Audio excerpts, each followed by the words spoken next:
তো আগের পার্টেই বলেছিলাম যে দাদা বৌদি হোটেলের যে মেনুটা সেটা তোমাদের সাথে এই পার্টে শেয়ার করছি, তো চলো দেখে নিই। তো আমি এখানে মেনু উইথ প্রাইস দেখিয়ে দিচ্ছি, তোমরা একটু পজ করে স্ক্রিনশট দিয়ে নিও যাদের প্রয়োজন আছে।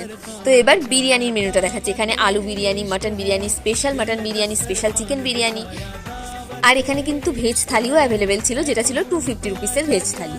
আর আমরা অর্ডার করেছিলাম স্পেশাল চিকেন বিরিয়ানি।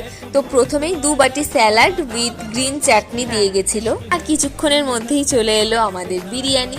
আর এখানকার একটা স্পেশালিটি হচ্ছে এখানে কলা পাতার ওপর বিরিয়ানি সার্ভ করা হয়।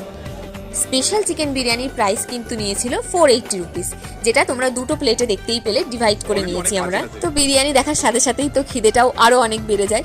তো আর টাইম ওয়েস্ট না করে তো চলো এবার টেস্ট করে দেখি যে বিরিয়ানির টেস্টটা আসলেই কেমন।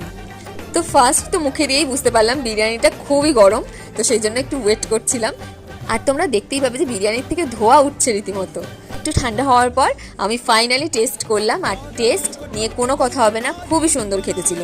আর স্পেশাল বিরিয়ানিতে আমার প্লেটে 2 পিস চিকেন ছিল, একটা লেগ পিস আর একটা নর্মাল পিস, কিন্তু চিকেনটাও খুব খুব সফট ছিল, দেখেই তোমরা হয়তো বুঝতেই পারবে। তো ওভারঅল আমার তো খেয়ে খুবই ভালো লেগেছে, বাট একটাই জিনিস যেটা হলো কোয়ান্টিটিটা আমার মনে হয়েছে আরেকটু বেশি হলে বেটার হতো। আর যারা যারা দাদা বৌদি হোটেলে খেয়েছো, তো তোমাদের এক্সপিরিয়েন্স কেমন ছিল সেটা কিন্তু আমাকে জানাতে ভুলো না। আর আজকের ভিডিওটা এই পর্যন্তই, কেমন লাগলো জানিও। আজকের মতো টাটা।